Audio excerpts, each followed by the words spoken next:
Noise. Noise doesn't exist alone, only in connection with something else, not noise. For example, any instance of noise versus music is an interrelationship, defined in their juxtaposition and propelled dialectically. In this respect, the connotations of the term noise convey transgression, challenge, and rebellion. But noise ultimately eludes all definitions, forever presenting an enigma. What was once noise can become music, and in the right situation or context, music can become noise again, because of this fundamental dynamism. Noise can only be addressed in terms of its context. The social totality, a holistic social formation, like a mode of production that organizes and articulates all spheres and dimensions of the social world. To identify and study any social system is also to recognize discrepancies of power. The social totality is presently swayed by global capitalism, its hegemony secured by considerable political economic weight and at times brutal violence. This hegemony uniquely maintains the social totality as an expression of its underlying logic. The whole world becomes the substance of the market. Mediated and aestheticized. To hear noise is also to hear the influence of this social totality, its rules and order. This is especially true in terms of noise-based music, doubly marked by its place in history. What happens when noise becomes the aesthetic material of music, as with so much contemporary electronic music? What does this suggest about contemporary life and its social totality? From bedrooms to factories, the influence of computer technology on the social totality is growing increasingly.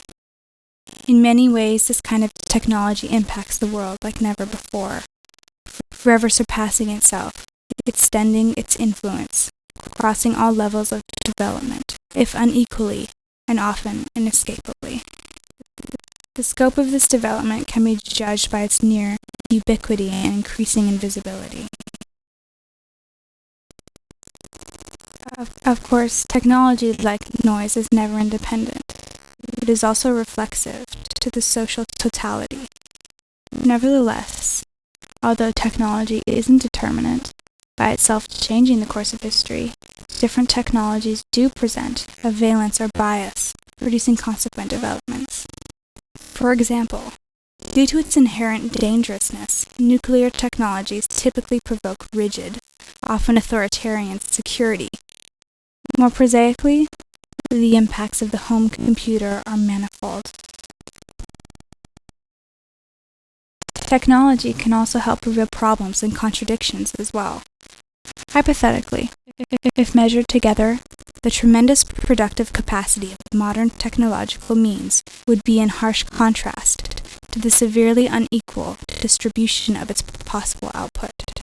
This is a simplification, yet it suggests an unfortunate present reality. For production to be profitable, inequality must persist. Although this ethic can be reinforced by technology can also help to undermine it. As such, new computer technologies equally facilitate the flow of global capitalism as much as they present alternative means for communication, production, and distribution. For example, this is true for peer-to-peer file sharing and open-source coding, and demonstrated by websites such as indiemedia.org. These alternatives suggest that human accountability must be addressed specifically. The problem is not merely technical. Technology, again like noise, can be helpful and suggestive, but it isn't a solution alone. Technology can only be guided by a desire for progressive social change and the means and dedication to work towards it. Yet, although restricted and masked, signs of this desire already surround us. In this respect, we can learn from our aesthetic production, which is also deeply, if indirectly, political. A particularly human capacity, this production can present a challenge to the prevailing order of the social totality, like echoes of utopia. As an index of the social totality, noise-based electronic music is one such challenge. Music of this kind is inherently contradictory, paralleling the contradictions of the social totality to which it is inextricably linked. By receiving noise as music, what becomes of the dialectics of noise? Does noise disappear? If not, what new noise is left from this definition, held off from the social totality? And if pursued in turn, does this new noise further open music to change? What does this suggest about the social totality? Can the world be changed in this way? Is noise a source of hope and guidance, a herald for change? Despite its objective dynamics, this potential needs elaboration and thought.